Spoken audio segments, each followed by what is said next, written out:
저는 오늘 요한복음 14장 16절로부터 22절까지 말씀을 가지고 보혜사 성령을 알자 하는 제목으로 여러분들과 함께 은혜를 나눠보려고 합니다. 오늘 본문 말씀은 예수님의 다락방 강화다 그렇게 말씀하고 있죠. 다락방 강화. 최후의 만찬을 하시면서 제자들의 발을 씻겨주시기도 하시고요. 또 제자들과 더불어 최후의 가장 중요한 그 핵심적인 말씀을 제자들에게 지금 아주 강화를 하고 계시는 거죠. 말씀을 지금 선포하고 계시는 거죠. 모든 제자들이 지금 예수님께서 떠나셔야 된다고 하는 그 말씀을 듣고 지금 모든 그 제자들이 지금 두렵고 불안한 그 마음을 갖고 그런 그 상태에 있는데 그 제자들을 향해서 요한복음 14장 1절에 보니까 너희는 마음에 근심하지 말아라 이렇게 지금 우리 주님께서 제자들에게 먼저 마음의 평강을 주시게 되는 거죠.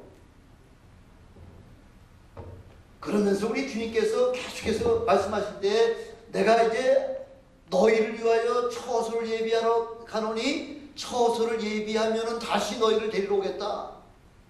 제자들은 그 말이 무슨 말씀이 전혀 깨달을 수가 없죠. 아니 처소를 어디로 예비하러 가시며 어떻게 다시 우리를 처소를 어디에다가 예비하시고 나를 다 우리를 다시 불러오시겠다는 말인가 하고서 도저히 깨달을 수가 없었던 거죠. 그때에 도마가 그렇게 물은 거죠. 우리 주님께서 어디로 가시는지 우리가 알지 못하거늘 그 길을 어찌 우리가 알 수 있겠습니까? 하고서 물어볼 때에 그 유명한 말씀을 하시는 거죠. 우리 주님께서 내가 곧 길이요 진리요 생명이니 나로 말미암지 않고는 아버지께 올 자가 없다. 그걸 지금 그렇게 말씀을 하시고 나니까 바로 우리 주님께서 내가 곧 길이라는 거죠. 바로 내가 하나님 앞으로 가는 길이라고 그렇게 이야기하시니까 빌립이 뭐라고 말씀하고 뭐라고 또 여쭤보느냐면요. 그럼 선생님 우리에게 아버지 한번 보여주시옵소서.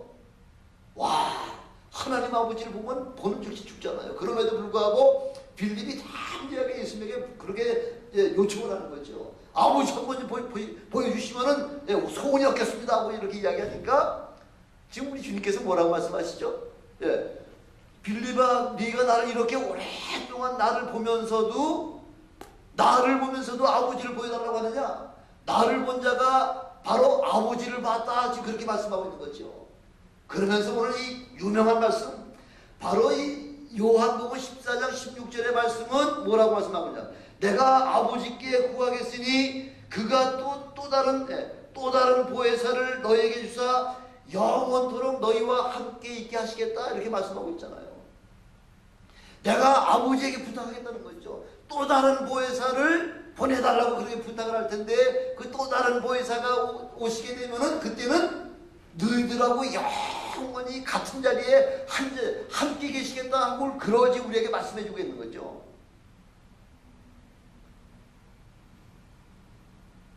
그 얘기를 들으면서도 지금 제자들은요 그 마음이 불안해서 견딜 수가 없는 거죠. 아니 어떤 세상 없는 그런 세상의 그런 정권의 압력이나 그런 강권에도 불구하고서 예수님과 함께 계시면은 넉넉히 모든 문제를 다 해결하시는 우리 주님과 함께 있을 때는 별 문제가 없었는데 이제 주님이 떠나신다고 하니까 예수님 없는 제자들의 모습이 마치 뭐같이 보였을까요? 18절을 보니까 마치 고아와 같다 이렇게 얘기하는 고아와 같다는 거죠. 주님 안 계시는 바로 제자들이라고 하는 것은 부모를 다 잃어버린 고아의 심정과 같다는 그런 심정으로 지금 이야기를 하고 있는 거죠. 그래서 우리 주님께서 가장 중요한 또 다른 보혜사를 보내주실 것을 지금 약속을 해주고 있는 또 다른 보혜사. 그거 내가 아버지에게 요구해서 너희들에게 또 다른 보혜사를 보내주시겠다 지금 말씀하고 있는 거죠. 보혜사란 말을 헬라말로다가 파라클레토스라고 얘기해요. 파라클레토스. 무슨 뜻이냐면은 변호사라는 거죠. 그분께서 또 다른 보혜사가 오시면은 바로 예수 그리스도를 변호하시고요. 예수님의 모든 그런 그 죄가 없으심이라고 하는 사실을 대언하시는 분이시오. 또한 여러 가지 어렵고 힘든 그런 제자들을 향해서 위로하시는 하나님, 또 우리를 도와주시는 바로 그런 분이라고 하는 것이 바로 그게 파라크레토스라고 하는 의미죠. 여러 가지 의미가 있죠. 예수님께서 아버지의 뜻을 이루시는 것 같이 보혜사 성령이 이 땅에 다시 오시게 되면은 예수께서 이루어놓으셨던 모든 일들의 그 후에 모든 일들을 완성하시는 분이 바로 누구냐면 바로 성령 하나님이시라는 거죠. 또 다른 보혜사라는 거죠. 그분이 너희에게 임하시게 되면은 예수님이 미처 다 하지 못하고 떠나셨던 모든 나머지 일을 바로 또 다른 보혜사가 우리를 위해 대신해, 예수님을 대신해서 또 다른 일을 해주시겠다고 그걸 약속해 주고 계시는 거죠. 또 다른 보혜사가 오시면은 그 보혜사가 제일 해야 할 가장 중요한 사역이 뭐냐면은 바로 예수께서 하셨던 모든 말씀, 그동안 그 공생의 3년 반 동안 엄청나게 많은 그 말씀을 선포하신 그 말씀들을 그동안은 다 잊어버렸지만은 또 다른 보혜사가 오시기만 하면은 그분이 바로 예수께서 하셨던 모든 말씀을 기억나게 하신다, 기억나게 하신다는 거죠. 그것뿐만 아니라 우리 예수 그리스도는 죄가 없으신 바로 죄 없이 죽으셨기 때문에, 그래서 그분이 죽으셨던 것은 바로 우리 온 인류의 죄악의 문제를 해결해 주시고 모든 인간을 구원해 주시려고 오셨다고 하는 그 사실을, 그걸 우리에게 깨닫게 해주신다는 거죠. 성령 하나님만 체험하게 되면요, 체험하게 되면은 그 모든 사실이 그렇구나, 예수님께서 바로 나의 죄 때문에 돌아가셨다고 하는 사실이 그게 믿어진다는 거죠. 아니, 죽어봤어? 천국에 가면 죽고 나야지만 천국에 가는지 지옥 가는지 그걸 알 수가 있는데 네가 죽어봤느냐는 거죠. 우리는 성령을 체험하고 나면은 죽지 아니하고서도 예수 그리스도께서 이 땅에 오셔서 우리의 모든 죄를 대속해 주시고 이제는 우리는 천국 갈 일만 남았다고 하는 사실이, 그것이 믿어진다는 거죠. 여러분 다 그게 믿어지시죠? 안 믿어지면 그거 아직 성령 체험 못 하신 거예요. 성령을 체험하면은 자연히 믿어진다는 거예요. 자연히. 이게 바로 하나님의 신비라는 거죠. 이게 바로 하나님의 놀라운 그 구원의 능력이라는 거죠. 그래서 그 말씀을 하셨지만은 그럼에도 불구하고 제자들은 아직 그 말이 무슨 의미인지 전혀 지금 모르고 있는 거죠. 모르는 상태라는 거죠. 예수님이 부활하시고 승천하신 이후에 성령 강림을 체험하고 나서야 비로소 또 다른 보혜사가 누구신 줄을 그걸 깨달았다는 거죠. 성령 체험을 하고 난 다음에야 그렇구나, 예수께서 또 다른 보혜사를 우리에게 보내주시겠다고 약속하신 그 약속의 말씀은 바로 보혜사 성령을 우리에게 말씀하고 계시는 걸 갖다 제자들은 비로소 깨달았다는 거죠. 성령을 받지 않냐고는 예수님이 어떤 분인지 전혀 이해할 수가 없습니다. 아니, 예수님을 우리가 눈으로 바라봐도 수많은 사람들이 예수님의 그 하시는 사역을 다 두 눈 뜨고서 똑똑히 바라봤음에도 불구하고 예수님이 어떤 분인지를 깨닫지 못했잖아요.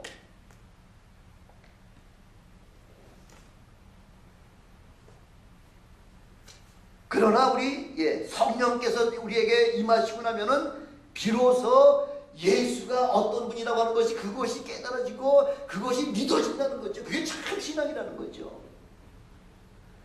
2000년 전 예수님이 하셨던 모든 사역은 지금 이 시간, 2000년 후인 지금 이 시간에도 동일하게 역사하신다는 거죠. 그러니까 참으로 성령 하나님의 역사는 바로 지금도 예수 그리스도의 사역이 지금 우리 이 시간에도 동일하게 역사하고 있다고 하는 사실을 성령 하나님을 통해서 우리에게 나타내 주고 있는 것이 바로 보혜사 성령의 하시는 역할이라는 겁니다.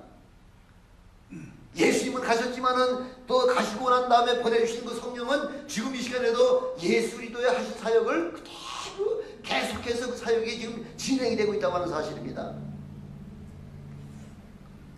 예수님께서 이 땅에 계실 때는요, 시간적으로나 지역적인 그런 여러 가지 문제에 지극히 제한적이셨잖아요. 예수님께서 갈릴리에 계시면은 예루살렘 사람들은 예수님을 만나보지 못하고요. 예수님께서 예루살렘에 가시면은 갈릴리 지방에 있는 사람들은 예수님을 볼 수가 없고요. 시간과 지역적인 격차 때문에 예수님에게서도 사역의 한계가 있었기 때문에, 그래서 예수님께서는 새벽 미명에 일어나셔서 기도하시면서부터 사역이 시작되고 밤늦은 밤이 낫도록 밤을 세워가면서 그렇게 사역을 감당하셔도 그 사역을 다 감당할 수가 없는 게 한계가 있기 때문에, 왜 육신의 몸으로 오신 그 한계가 있기 때문에 그 많은 사역을 다 감당하지 못하기 때문에, 그래서 우리 주님께서 뭐라고 제자들에게 말씀하고 계시냐면, 내가 떠나가는 것이 너희들에게는 유익이라.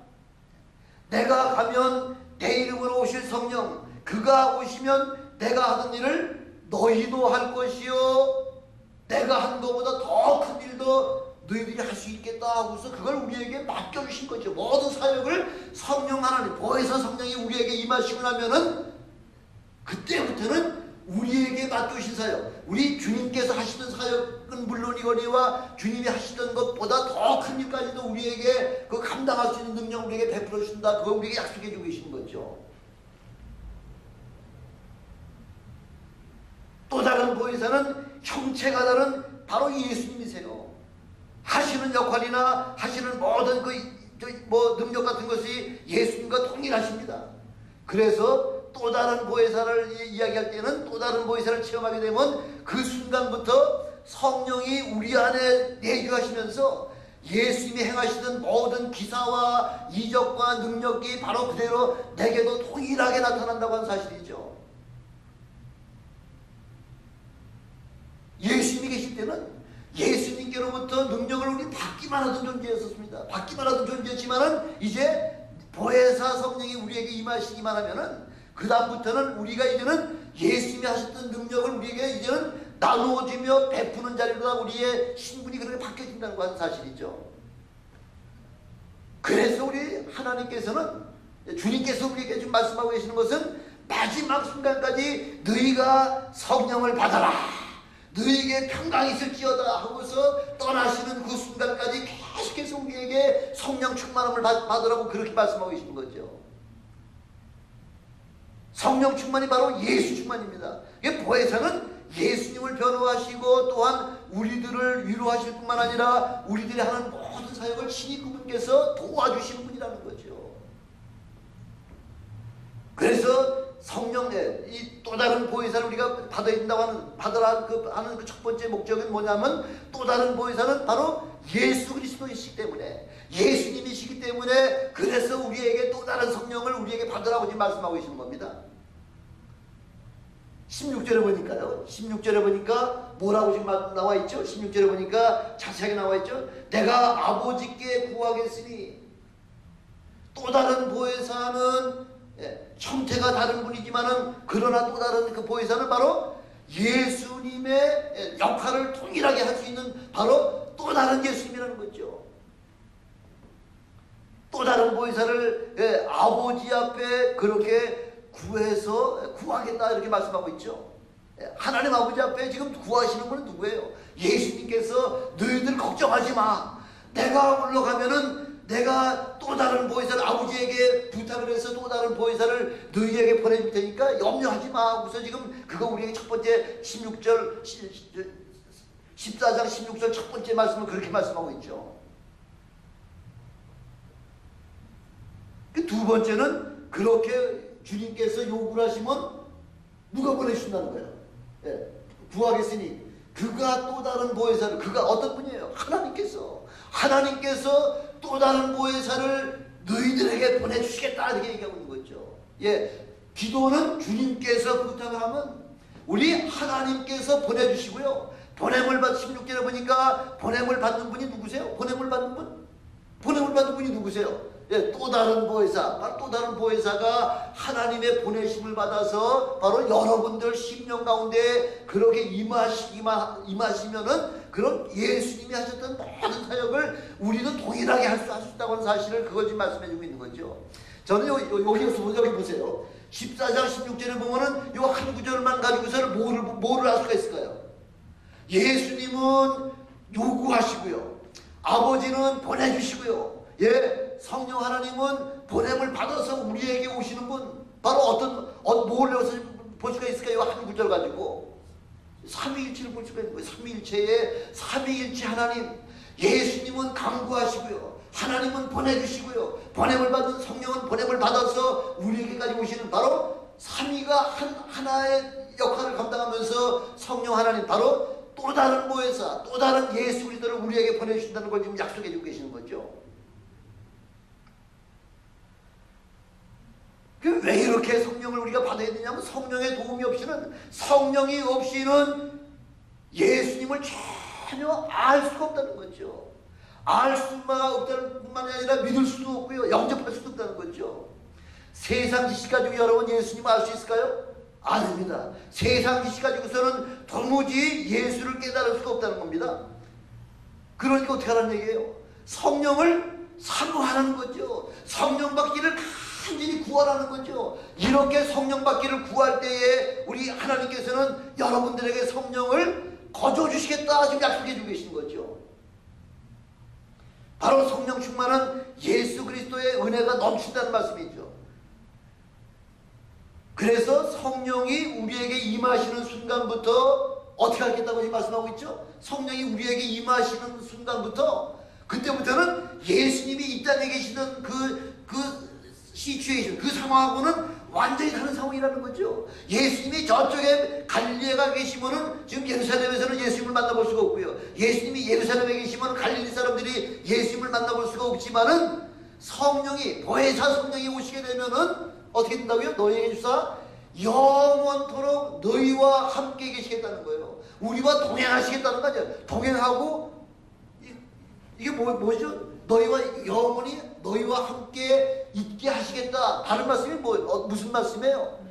예, 내주하신다는 얘기죠. 우리 안에 들어와 계셔서 우리와 함께 일하시는 하나님, 바로 우리와 함께 역사하시는 예수님이 우리의 심령 속에 들어와서 우리와 더불어 하나님의 놀라운 능력을 나타내시는 바로 그런 하나님이 우리 안에 들어와 영원토록 우리 속에와 들어가 계신다는 거죠. 아니, 우리 속에 들어가 계시는 우리 하나님을 체험할 때 우리는 더 이상 시공간의 그런 제약을 받지 않는 거죠. 2000년 전 제자들과 함께 계시던 바로 그때나 지금이나 동일하게 우리에게 지금 역사하고 계시지 않습니까? 동일하게 예수님이 하셨던 그 사역을 그대로 우리가 지금 동일하게 지금 사역을 하고 있잖아요. 어떤 사람에게, 성령 충만한 사람에게 예수님이 하셨던 사역들을 그대로 우리에게 나타내도록, 그렇게 사역할 수 있도록 우리에게 힘을 주시는 거죠. 그래서 하나님은 무소부재하신 하나님이요, 보혜사 성령을 통해서 예수님과 우리가 지금 동행하면서 함께 능력을 나타내는 그런 능력의 사역에 참여하시는 여러분 되시길 주님으로 축원합니다. 성령 충만하지 않냐고서는 예수님이 비록 성령의 하나님으로, 성령 하나님으로 우리 마음속에 내주는 하시지만은, 우리가 성령 충만하지 않을 것 같으면은 하나님은 우리와 더불어 함께 역사 안 하세요. 가만히 계시는 거예요. 우리가 성령 충만할 때까지 우리를 가만히 지켜보고 계시는 겁니다. 이런 특혜가 어디 있습니까? 이런 특혜가. 아니, 어떻게 하나님께서 참 더럽고 추하기가 짝이 없는 우리 인간들과 함께 계시면서 하나님이 하셨던 그 사역들을 우리로 하여금 감당할 수 있는 이런 특혜가, 이 특혜라고 하는 것은 창세 이래 이런 특혜를 주신 적이 없었었죠. 어디 하나님을 우리가 아버지라고 부를 수 있으며 하나님이 하셨던, 예수 그리스도가 하셨던 사역을 우리로 하여금 그대로 사역을 감당할 수 있는 그런 능력을, 이런 특혜가 어디 있습니까?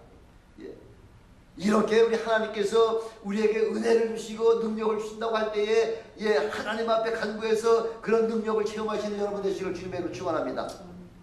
두 번째 보혜사는 17절에 보니까 뭐라고 나와 있죠? 17절에 보니까 17절에 보니까 뭐라고 나와 있습니까?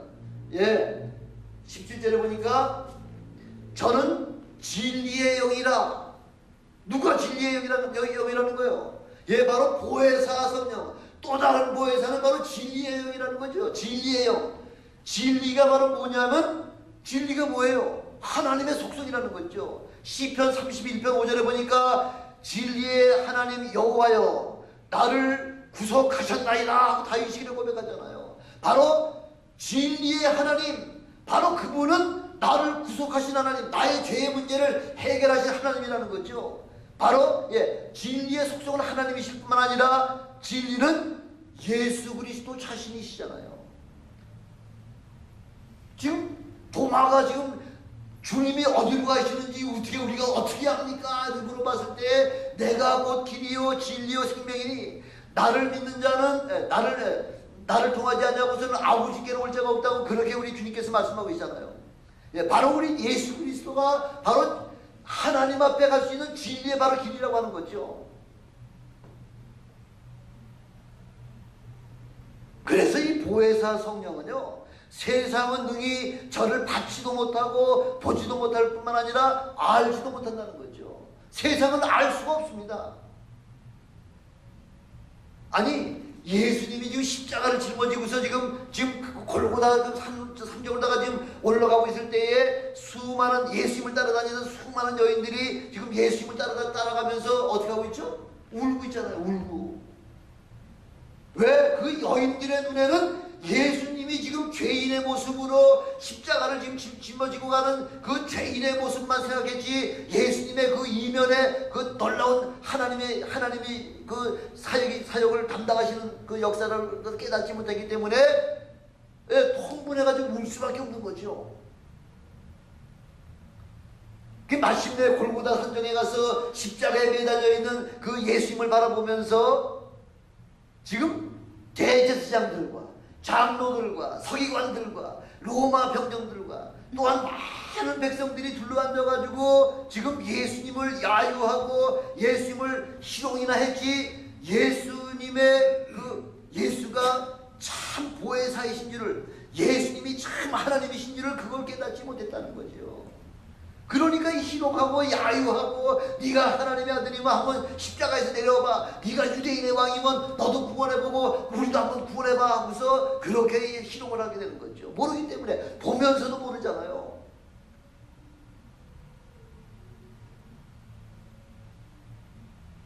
근데 그런 가운데 여기 보세요. 여기 왜 그런 가운데 다들 예수님이 십자가에 달려가지고 지금 고통을 받고 있는 그 모습을 바라보면서 네가 이시나 하나님의 아들이여, 네가 이스라엘의 왕이야 하고서 희롱하는데 단 한 사람은 지금 뭐라고 지금 얘기하고 있습니까? 뭐라고 지금 고백하고 있어요? 그 수많은 사람들이 다 예수님을 지금 죄인 중에 한 사람보다 치고서 그렇게 비웃고 있지만은 한 사람은 그렇게 얘기를 안 하고 있잖아요. 뭐라고 얘기하고 있나요? 세상에 사는 동안에 온갖 그 못된 짓, 그냥 강도짓, 나쁜 짓을 나도 골라가던 바로 그 죄인 중에 하나, 강도 중에 하나인 바로 그 사람은 예수가 누구신지를 깨달았다는 거죠. 예수가 주여 당신의 나라 임하실 때에 나를 기억해 주시옵소서.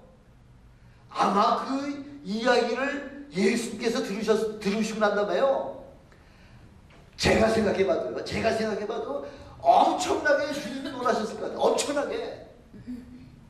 아니 다들 네가 무슨 하나님의 아들이여, 네가 무슨 이스라엘의 왕이야 하고 다들 지금 대제사장 성경을 꿰뚫고 있는 서기관이나 장로들이나 대제사장이나 로마 군병들이 모든 사람이 다 예수님을 비방하는데 그 십자가에 지금 함께 죽어가는 그 강도 중에 한 사람은 그 예수가 누구신 줄을 그걸 깨달았다는 거죠.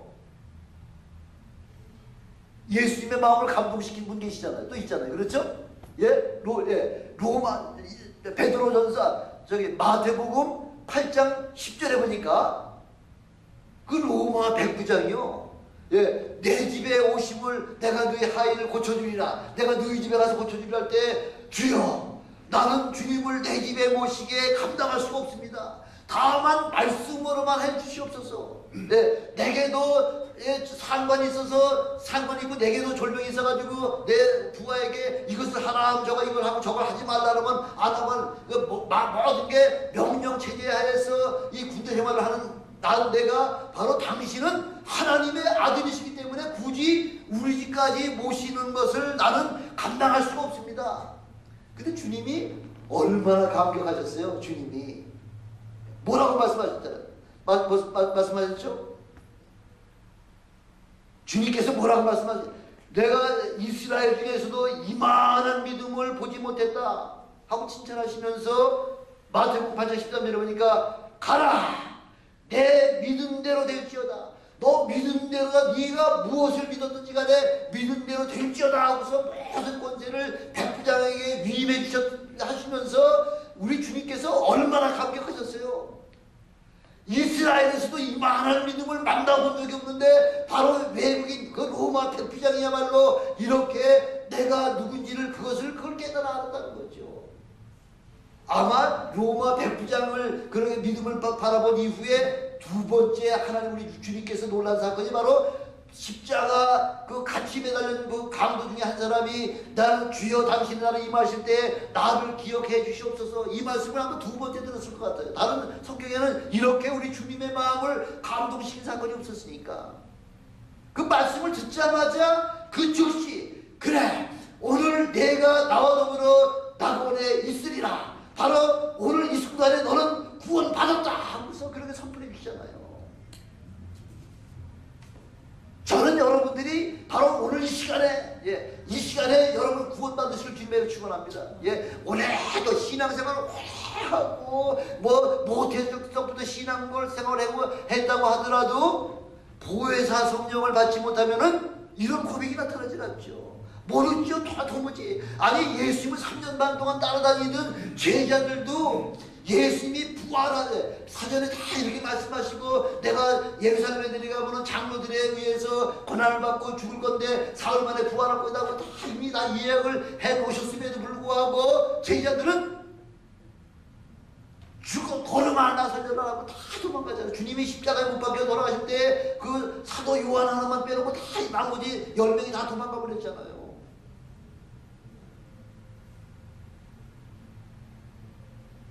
보혜사 성령을 체험하지 않냐면은요 요즘 하다못해 목사님들도 보혜사 성령 체험하지 못한 사람들 좀 있죠.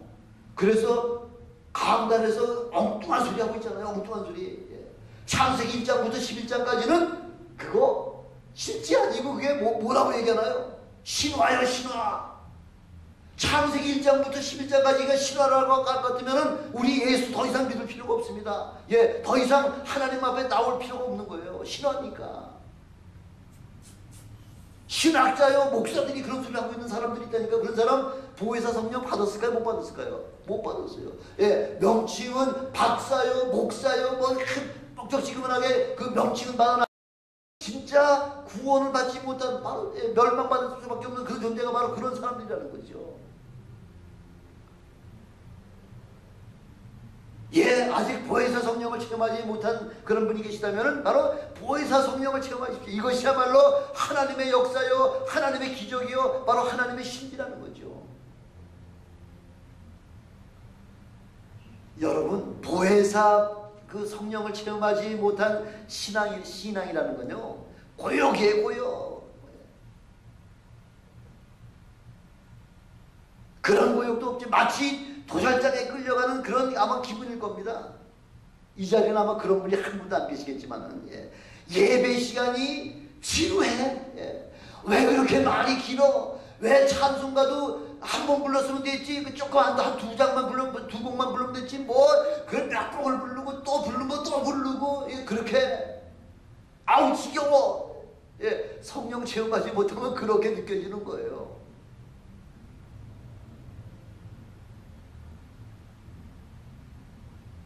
그래서 우리가 은혜 받고 나면요, 찬양이 왜 그렇게 좋은지요. 찬양을 부르고 또 부르고 또 불러도 그냥 기쁨만이 넘치게 되고요, 감격이 넘치게 되고요. 그러나 억지로 지금 예배 와가지고 억지로 끌려오다시피 온 사람은 찬양이 길어.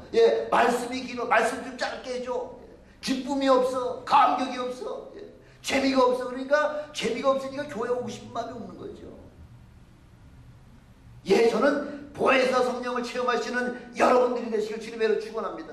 예, 이렇게 보혜사 은혜를 체험하게 되면은요, 그 다음부터는 매사가 감사해. 매사가 그냥 기쁨이에요. 매사가 감격이에요. 예, 매사가 그냥 억지로 하는 것이 아니라 자원하는 심령 가지고서 하나님 앞에 봉사하고 충성하게 되는 거예요. 누가 그랬다는 거예요? 바로 제가 그랬다는 거예요. 제가 저 같은 사람이 되지 말라고 지금 말씀하고 있는 겁니다. 저는 지금 한 34년 전에 억지로 끌려가다시피 해가지고서 교회까지 갔죠. 왜 찬송을 그렇게 오래 하는지. 그래서 억지로 예배만 먹고서는 끝나자마자 밥 먹으러 쫓아가서 밥 먹고서는 그냥 또 성가대 연습한다고 하는데 차 바깥에서 기다리는데 아유 막 그냥 우라통이 터지고 그랬죠. 근데 다행히 그런 기간이 다행히 6개월 정도밖에 안 돼. 짧았기 때문에 참 다행이었죠. 그래서 미국 들어왔기 때문에 미국 들어오자마자 은혜 받아가지고요. 저는 여러분들 중에 혹시라도 성령 체험을 하지 못했다면은 나 같은 사람이 혹시 있었다면은 지금 이 시간에도 성령 체험하시기를 주님의 이름으로 축원합니다. 성령 은혜가 충만하게 성령 은혜가 체험이 되시면은요, 그 다음부터는 감사가 넘치게 되죠. 감격이 넘치게 되죠. 매사가 감사하죠. 마음이 넉넉하죠. 넉넉해. 바로 성령 체험한 사람과 체험하지 못한 사람은 하늘과 땅만큼의 그런 엄청난 차이가 있다는 거죠. 그럼 이렇게 은혜를 받고 나면 자원하는 심령이 됩니다. 자원하는 심령. 그래서 물질이든지 시간이든지 재능이든지 모든 것을 주님을 위해서라면 그냥 무조건 바치고 싶어. 지난 33년의 그런 과거의 시간들 동안 우리가 그 일밖에 안 하는 거예요. 직장, 집, 교회 아니면 신방 다니는 거 계속 그 일을 위해서 주의가 1년이면 한 달을 휴가하잖아요. 한 달 휴가.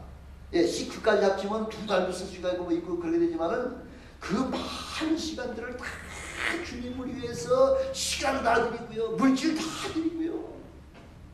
왜? 하고 싶어. 기쁘니까 하는 거죠. 기쁘지 않으면 그 일이 되겠습니까? 안 되는 거죠. 바로 그것을 갖다가 우리는 뭐라고 얘기하면 충성이라고 얘기해요. 충성. 바로 진리의 영이 충만하면은 그 마음속에 자원하는 심령이 여러분들 마음속에 그냥 넘치게 되고요. 여러분 자원하는 심령이 넘치게 되면요, 교회는 순식간에 부흥되죠. 순식간에. 세 번째 보혜사 성령을 체험하게 되면은 18절에 보니까 뭐라고 나와있죠? 18절에 보니까 내가 너희를 고아와 같이 버려두지 아니하고 너희에게로 오리라. 고아와 같이 버려두지 않겠다는 거죠.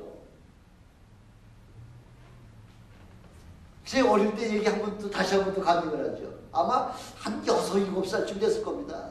어떤 제가 한 청년한테 키드냅 유괴당해가지고서 거의 1시간까지 갔을 거예요. 근데 어린 나이에 우리 아버지 이렇게 생겼죠? 안경 꼈죠? 이렇게 생겼죠? 하면서 내가 우리 아버지 인포메이션을 다 그 유괴범한테 다 알려줄 테니까 그래 맞아 그래 네 아버지가 너 찾고 있어. 그래가지고서 난 우리 아버지가 찾는 줄 알고서 지금 그 유괴범 따라가지고 한참 가다가 어떻게 개울을 만났어. 개울 건너가다가 이 돌을 짚다가 어떻게 쭉쭉 미끄러져가지고서 한 초겨울쯤 됐는데 발이 개울물에 빠진 거죠. 6살, 7살 된 게 아무리 아버지를 만나러 간다고 하더라도 개울에 추운데 개울에 다리가 빠졌으니까 울지 않겠어요? 울었더니 이 유괴범이 뭘 어떻게 하느냐면 아무리 한 5분 정도 계속 울고 있으니까 이 유괴범이 나를 개울에다가 확 떠밀어가지고 물에다가 풍덩 빠져놓고서 그냥 가버리더라고요. 그래서 제가 그 한 2-3시간 정도의 그 아버지 어머니를 다 잃어버리고 유괴범에 의해 가지고서 붙잡혀가지고 가다가 2-3시간 동안에 그것이 긴 시간도 아니에요. 그 시간에 그 유괴당해서 고아 같은 심정이 됐을 때 그 부모들의 그 고마움과 집의 고마움과 그 여러 가지 그 가정의 고마움을 얼마나 많이 느꼈는지 그게 60년이 지난 지금까지 눈에 선해요. 60년이 지난 지금까지 얼마나 그때 그 외롭고 힘들고 고통당하는 것이 그 추운 겨울에 초겨울에 글쎄 그 6-7살 먹은 아이를 갖다가 개울에다가 확 집어넣어 버려가지고서 가는 그런 나쁜 녀석이 어디 있습니까? 지금 제자들의 마음이 그렇다는 거죠. 지금 마음이 지금 공허하고요. 지금 예수님이 떠나가게 되면은 우리는 그걸 뭐야 어떻게 살아야 되나 하고서 지금 그 로마의 군병들이나 지금 유대 관원들의 눈을 피해가지고 지금 문을 빡빡 걸어세우고서 지금 꼭 몸만 발을 떨면서 예수님이 떠나가고 난 이후 불과 이틀밖에 안 되잖아요. 예수님이 십자가 죽으시고 지금 부활하실 때까지 이틀밖에 안 되는 거 이틀 동안 예수 제자들은 다 지금 문을 꽉꽉 걸어세우고서 지금 집안에 숨어 있는 거죠. 바로 그 제자들이 바로 어떤 심정이었다래요? 고와 같은 심정이었을 거다. 염려하지 마. 내가 내 아버지에게 구해서 또 다른 보혜사를 너희에게 보낼 테니까 너희 더 이상 고아가 아니야.